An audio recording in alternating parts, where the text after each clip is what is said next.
बिस्मिल्लाहिर्रहमानिर्रहीम। अस्सलाम वालेकुम। एक वक्त था कि जब अदल की कुर्सी पर बैठा हुआ शख्स अपनी सोशल लाइफ को ख़त्म कर लेता था। वो अपने डिग्निटी के लिए करता था। शादी ब्याह में शिरकत करने से इज्तनाब करता था।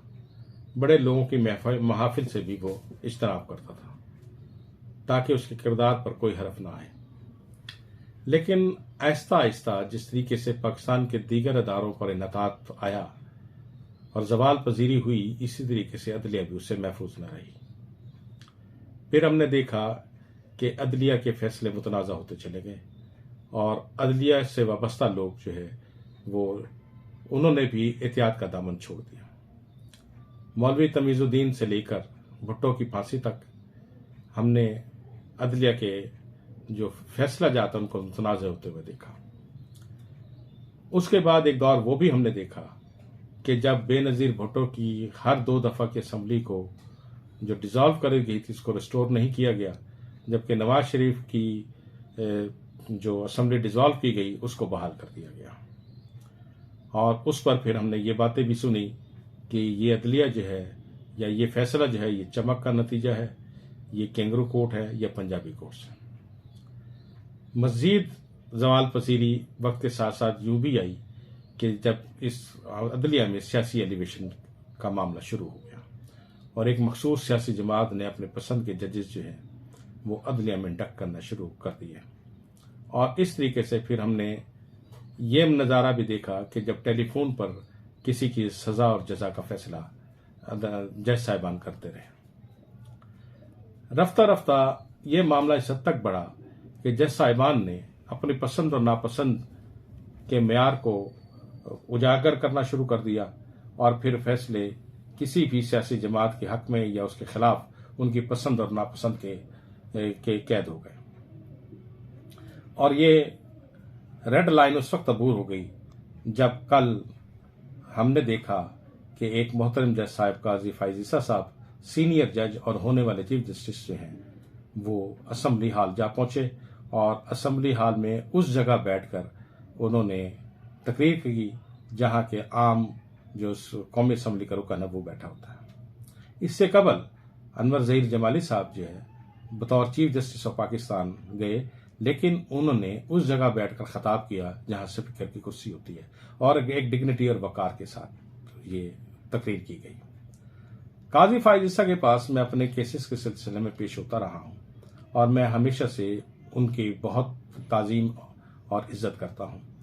और वैसे भी इखलाकी तौर पर भी वो जज जो है वो अबव बोर्ड है। लेकिन कल का ये फेल किसी हवाले से भी जस्टिफाई नहीं किया जा सकता कि ऐसी सूरत में जबकि असम्बली भी मुतनाज़ा हो और असम्बली में बैठकर आप उन लोगों की तकारीर सुने जिन्होंने आपकी मौजूदगी में एक मुअज़्ज़ज़ अदारे को जो है वो बुरी तरह रगेदा हो और उस पे तानो तशनी की हो। आपने बहुत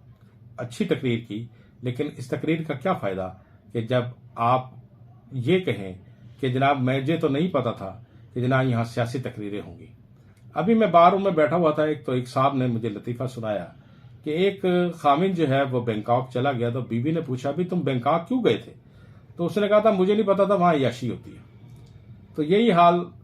चीफ जस्टिस साहब काजी फाइज ईसा साहब का था कि उन्होंने कहा कि मैंने स्पीकर से आने से पहले ये पूछा था कि जनाब यहाँ कोई सियासी तकरीर तो नहीं होगी,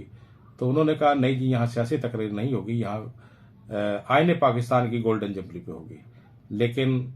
जब वहाँ पहुंचे तो वहाँ तकारीर जो है वो आइन पर कम और सियासत पे ज़्यादा की गई। आप जो मर्जी सफाई दें, लेकिन ऐसी सूरत में जबकि मामलात मुतनाज़ा चल रहे हों और आपकी ज़ात भी मुतनाज़ा हो, क्योंकि आपके बारे में भी ये मशहूर है कि आप मुरासला निगारी का बड़ा शौक रखते हैं और मुरासला निगारी भी इस तरीके से करते हैं कि मुरासला मुतलका शख्स या अदारे को पहुंचने से पहले वो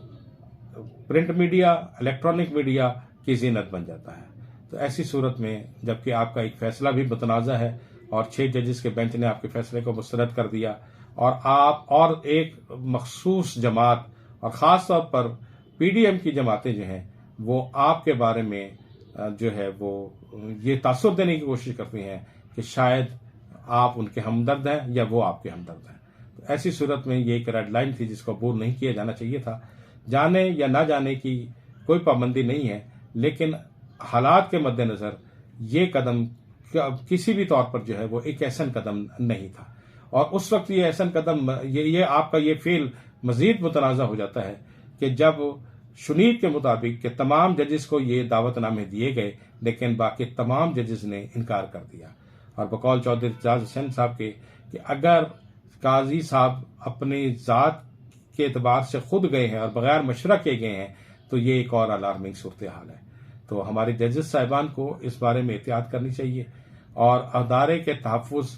के लिए ये ऐसे मामलात में अपने आप को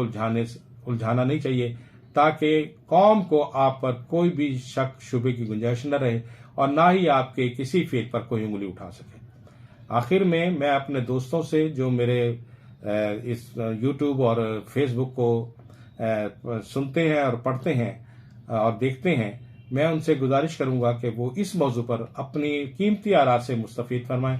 और कमेंट्स बॉक्स में जो है वो अपनी आरा ज़रूर लिखें कि क्या काजी साहब का ये जो पार्लियामेंट में जाना और ऐसी जगह बैठकर जहाँ के एक आम कौमी असम्बली का रुकन बैठता है वहाँ तकरीर करना, क्या उनके लिए मुनासिब था या नहीं था। शुक्रिया।